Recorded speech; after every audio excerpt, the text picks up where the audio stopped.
નમસ્કાર મિત્રો, આજની વાર્તામાં આપણે જોઈશું કે સંપન્ન પરિવારની વહુઓ બહાર નોકરી કરવા જાય તો શું થાય. પતિએ મંજૂરી આપી, પણ ઇન્ટરવ્યૂમાં કંઈક એવું બન્યું કે તેણે નોકરી જતી કરી. જાણો શા માટે મેઘાએ પોતાનો નિર્ણય બદલ્યો. મેઘા આજે ખૂબ ખુશ અને ઉત્સાહિત હતી. એક તો તેની પહેલી મેરેજ એનિવર્સરી હતી અને બીજું શિવે તેની કોઈ પણ એક ઈચ્છા પૂરી કરવાનું વચન આપ્યું હતું. સવારે સૌથી પહેલાં મેઘાએ તેના સાસુ પ્રભાબેન અને સસરા રમણીકભાઈને પગે લાગી આશીર્વાદ લીધા. ત્યારબાદ તે મંદિરે પણ જઈ આવી. પછી કિચનમાં પ્રભાબેન સાથે આજના ખાસ દિવસ માટે જાત જાતની વાનગીઓ બનાવવામાં લાગી ગઈ. સામાન્ય રીતે સવારે ઓફિસ ગયા પછી મોડી સાંજે પાછો ફરતો શિવ આજે લંચ માટે ઘરે આવવાનો હતો. ઘરમાં રસોઈ બનાવવા માટે કુક હાજર હોવા છતાં મેઘાએ આજે કિચનનો ચાર્જ સંભાળી લીધો હતો અને કુકને મદદનીશની ભૂમિકા સોંપી દીધી. સવારે પોતે નક્કી કરેલા મેનુ મુજબ મેઘાએ એક પછી એક ડીશ બનાવવાનું શરૂ કર્યું. મમ્મી, આજે તારી પૂરણપોળી કમાલની બની છે. અસલ મહારાષ્ટ્રીયન સ્ટાઇલની વેડમી ખાતા હોય એવું લાગે છે. વાહ, મજા આવી ગઈ. શિવે ડાઇનિંગ ટેબલ પરથી વખાણ શરૂ કર્યા. રમણીકભાઈએ પણ જમતા જમતા માથું ધૂણાવીને તેમાં સૂર પુરાવ્યો. અરે ભાઈ, પૂરણપોળી મેં નહીં, મેઘાએ બનાવી છે. મેં તો માત્ર તને કેવી પૂરણપોળી ભાવે છે એટલું જ એને કહ્યું છે. એટલે શિવ, તારે વખાણ કરવા હોય તો મેઘાના કર. પ્રભાબેને બાપ દીકરાને પીરસતા સ્પષ્ટતા કરી. ઓકે મમ્મી, વખાણ તારી વહુને ટ્રાન્સફર. હા ભાઈ, ઠીક છે. તું બોલ બોલ કર્યા વગર જમવામાં ધ્યાન આપ. જમતા હોય ત્યારે બહુ બોલાય નહીં, શાંતિથી જમી લે. પ્રભાબેને હસીને કહ્યું. શિવથી થોડું વધારે જમાઈ ગયું એટલે તે થોડીવાર આડો પડવા તેના બેડરૂમમાં ગયો. મેઘા બેડરૂમની બારીના પડદા બદલી રહી હતી. શિવ તેની બાજુમાં ગોઠવાઈ ગયો. મેડમ, અમને પણ તમારો થોડો કિંમતી સમય આપજો. જોતા નથી હું કામમાં છું. મેઘાએ બહુ કામમાં હોવાનો ઢોંગ કર્યો. અરે, તારી ફરમાઈશ ઉપર હું ઓફિસ છોડીને ઘરે જમવા આવ્યો છું અને તું જ મોઢું ફેરવી જાય એ કેમ ચાલે? જો તો ખરી, આજે તારા માટે મેરેજ એનિવર્સરીની શું ગિફ્ટ લાવ્યો છું. શિવે મેઘાનો હાથ પકડીને તેને પાસે બેસાડી. પછી પોતાની બેગ્સમાંથી એક સરસ બોક્સ કાઢી મેઘાના હાથમાં હીરાના સુંદર એરિંગ્સ મૂક્યા. ઓહ, હાઉ બ્યુટીફુલ! કેટલા સરસ એરિંગ છે, પણ મોંઘા હશે. આટલો બધો ખર્ચ કરવાની શું જરૂર હતી? મેઘાએ આશ્ચર્ય અને મીઠા ગુસ્સાનું મિશ્રણ કર્યું. લવ, તું સસ્તા મોંઘાની શું ચિંતા કર્યા કરે છે? આપણી ફર્સ્ટ એનિવર્સરી ફરી આવવાની છે. તું તારે એન્જોય કરને. ઓકે, પણ તે આમ મારા હાથમાં એરિંગ્સ મૂકી દો એ ન ચાલે. તમારા હાથે જ કાનમાં એરિંગ્સ પહેરાવી દો, મેઘાએ લાડ કરતા કહ્યું. જેવો તારો હુકુમ, કહીને શિવ મેઘાની પાછળ ગોઠવાઈ ગયો. તેણે તેના કાનમાં એરિંગ્સ પહેરાવી દીધા. ડિયર, સાચું કહેજે, નવા એરિંગ્સ કેવા લાગ્યા? મેઘાએ સામે ફરીને તેના ગાલ પર હળવો સ્પર્શ કર્યો. એકદમ સાચું કહું તો જાણે તારા માટે જ બન્યા હોય એવા લાગે છે. મારા પૈસા વસૂલ થઈ ગયા. શિવે મેઘાને પ્રેમથી પોતાની નજીક ખેંચી. મેઘાએ થોડીવાર તેની પકડમાંથી છૂટવાનો સ્ત્રી સહજ ડોળ કર્યા બાદ તેના વાળમાં સ્નેહથી આંગળીઓ ફેરવવા માંડી. ડાર્લિંગ, તે સવારે મને મારી કોઈ પણ એક ઈચ્છા પૂરી કરવાનું પ્રોમિસ આપ્યું હતું, યાદ છે? ઓફકોર્સ, તું બોલતો ખરી. મેઘાએ ધીમેથી વાત શરૂ કરી. શિવ, તું જાણે છે ને કે મેરેજ પહેલાં હું જોબ કરતી હતી.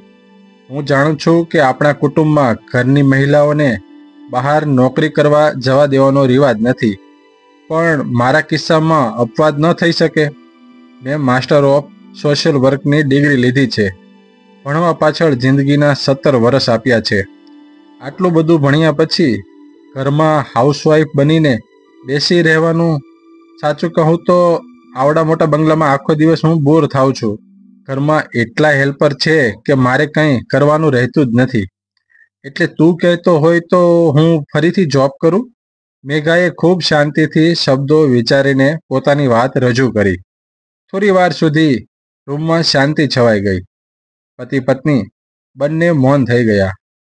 શિવ અચાનક મેઘા પાસેથી ઊભો થયો. તેણે હાથમાં બેગ લઈ મેઘા સામે જોયું. મેઘા, આજના સારા દિવસે તારું દિલ દુભાવવા નથી માગતો, પરંતુ આપણા જેવા સંપન્ન પરિવારની વહુઓ બહાર નોકરી કરવા જાય એ મને અજુગતું લાગે છે. મેં તને તારી કોઈ પણ એક ઈચ્છા પૂરી કરવાનું વચન આપ્યું છે, એટલે હું જોબ કરવાના તારા નિર્ણયની વચ્ચે નહીં આવું. હવે તું એક કામ કર. મારા ફ્રેન્ડ રાહુલને તો તું ઓળખે જ છે. એણે મને હજુ થોડા દિવસો પહેલાં જ કહ્યું હતું કે એની કંપનીને એક સ્પેશિયલ પ્રોજેક્ટ માટે સોશિયલ વર્કની માસ્ટર્સની ડિગ્રી ધરાવતી મહિલા ઉમેદવારની જરૂર છે. તને મનગમતું કામ છે, અને પાછો આપણો રાહુલ ત્યાં HR મેનેજર છે, એટલે તને જોબ મેળવવામાં પણ તકલીફ નહીં પડે. Wish you all the best. Shiv ગયો, પણ મેઘાને વિચારમાં મૂકતો ગયો. એ 1 વર્ષમાં પતિની મરજી નામરજી સમજતી થઈ ગઈ હતી. શિવ નહોતો ઈચ્છતો કે પોતાની પત્ની બહાર નોકરી કરવા જાય. અગાઉ પણ એણે મેઘા સાથે આ સંબંધમાં ખુલાસાભેર વાત કરતાં કહ્યું હતું કે તને ઘરમાં કંટાળો આવતો હોય તો આપણી ઓફિસમાં આવીને બેસ. જેની પોતાની 3 ફેક્ટરીઓ ધમધમતી હોય અને 900 માણસોનો સ્ટાફ હોય, એની પત્ની બહાર નોકરી કરે એ સારું ન લાગે. વાઈફ બીજાને ત્યાં નોકરી કરવા જાય એ કેવું વરવું લાગે. મારે પોતાને એક સારા રાઈટ હેન્ડની જરૂર છે. તું ઓફિસે આવીને બોજ હળવો કર ને. 8-10 હજાર કમાવા બહારની નોકરી કરવાની શું જરૂર છે? મેઘાને એ બધું યાદ આવી ગયું, પણ પછી એણે મન મનાવ્યું કે થોડા દિવસ શિવ અને ઘરના બીજા સભ્યોને અજુગતું લાગશે, પણ પછી સમય જતાં બધું બરાબર ગોઠવાઈ જશે. બીજી બાજુ ઓફિસ જતી વખતે શિવ મનમાં વિચારી રહ્યો કે મેઘાને શું ગાંઠપણ છે જોબ કરવાનું. આપણે શું જરૂર છે જોબ કરવાની? આપણી જેવા જોબ કરીએ એમાં કેટલાય જરૂરિયાતમંદ લોકો નોકરીથી વંચિત થઈ જાય. મેઘાએ થોડીવાર પછી રાહુલને સેલફોન લગાવ્યો. રાહુલની ઓફિસમાં મહિલા ઉમેદવારોનો ઇન્ટરવ્યૂ 2 દિવસથી ચાલી રહ્યા હતા, એટલે બીજા દિવસે બપોરે 3 વાગ્યે ઇન્ટરવ્યૂ માટે બોલાવી લીધી. મેઘા પોતાના બધા જ સર્ટિફિકેટ લઈને રાહુલની ઓફિસે થોડી વહેલી જ પહોંચી ગઈ. રાહુલે ઓફિસમાં પહેલેથી મેઘા વિશે વાત કરી રાખી હતી, એટલે રિસેપ્શનિસ્ટથી માંડીને પ્યુન સુધીના સ્ટાફે તેનું હસતા મોઢે સ્વાગત કર્યું. એ રિસેપ્શનમાં સોફા પર જેવી ગોઠવાઈ કે તરત પ્યુન આવીને ગરમા ગરમ કોફીનો કપ મૂકી ગયો. મેઘાની બાજુમાં એક બીજી યુવતી બેઠી હતી. એણે 5 મિનિટ પછી પોતાનો પરિચય આપીને મેઘા સાથે વાત શરૂ કરી. હાય, આઈ એમ મીના.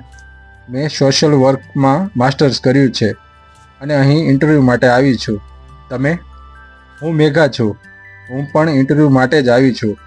મેં પણ તમારી જેમ માસ્ટર્સ કર્યું છે. આમ તો મને જોબની જરૂર નથી. મારા હસબન્ડનો પોતાનો મોટો બિઝનેસ છે, પણ આખો દિવસ ઘરે બેસીને કંટાળો આવે છે, એટલે ઈચ્છા થઈ કે જોબ કરું. મેરેજ પહેલાં પણ જોબ કરતી હતી, મીનાએ કહ્યું.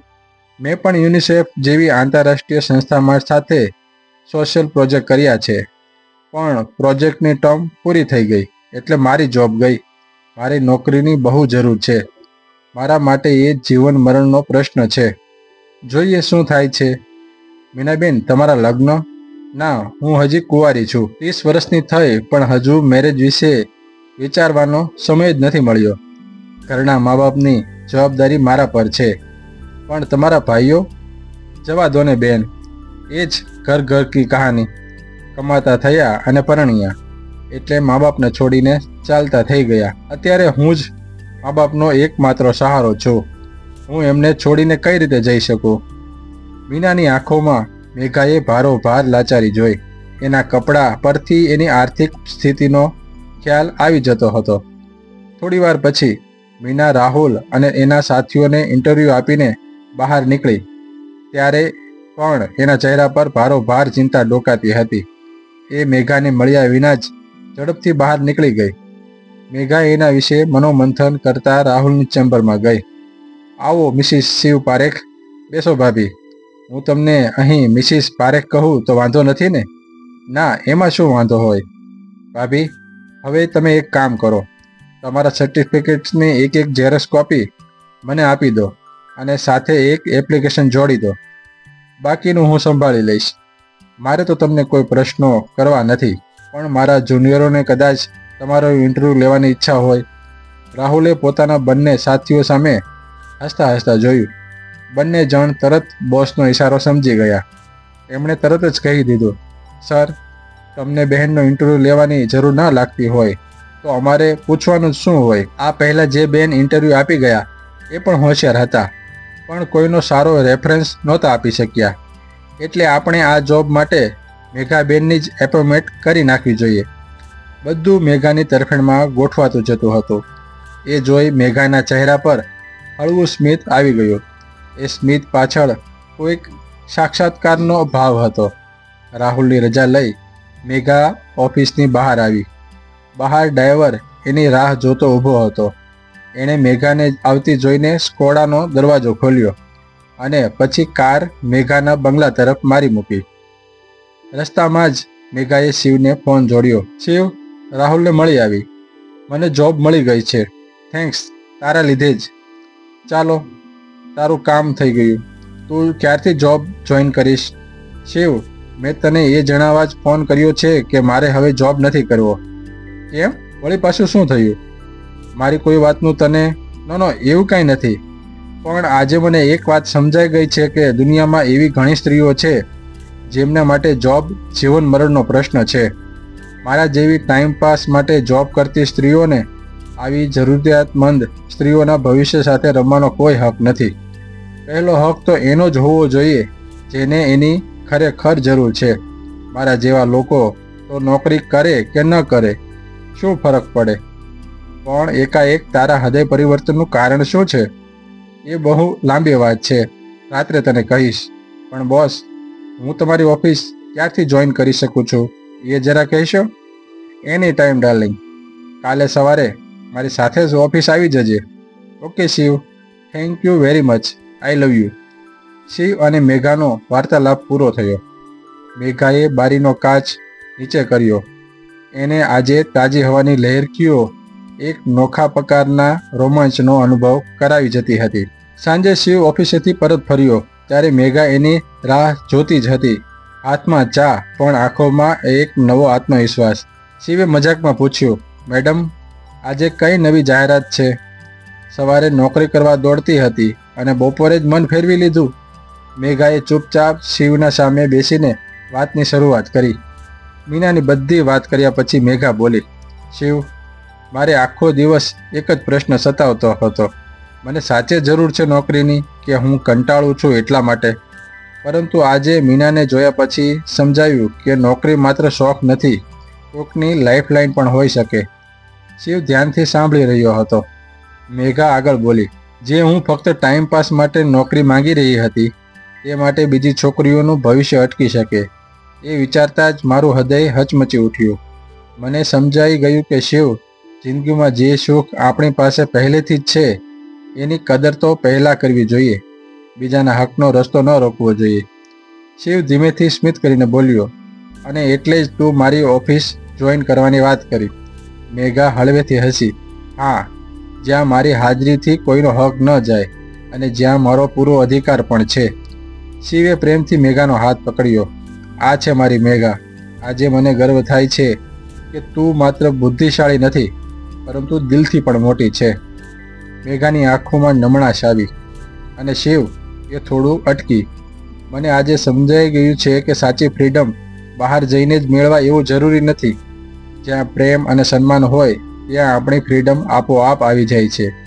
શિવે તરત મેઘાને પોતાની પાસે ખેંચી લીધી. તો ડિયર વાઇફ, આજે રાત્રે આખી સેલિબ્રેશન તમારી જીતની જ માટે. મંદ સંગીત વચ્ચે બંનેની નજર મળતા ક્ષણભર મૌન છવાયું, પરંતુ આ વખતે એ મૌન અલગ હતું. આ રીતે પહેલી એનિવર્સરી બંને માટે જીવનનો મોટો પાઠ શીખવતી ગઈ. મિત્રો, જીવનમાં જે કંઈ પણ આપણી પાસે છે તેની કદર કરવી જોઈએ, અને જ્યારે પણ સાધન હોય અને ત્યારે બીજાની મદદ કરવી જોઈએ. સાચો પ્રેમ અને સંબંધ એ છે કે જ્યાં એકબીજાની લાગણીઓ અને મર્યાદાઓનો આદર કરવામાં આવે. જો તમને આ વાર્તા પસંદ આવી હોય તો પ્લીઝ વિડીયોને લાઈક કરો, ચેનલને સબસ્ક્રાઈબ કરો અને બેલ આઇકન દબાવવાનું ભૂલશો નહીં. આવજો મિત્રો, જય શ્રી કૃષ્ણ.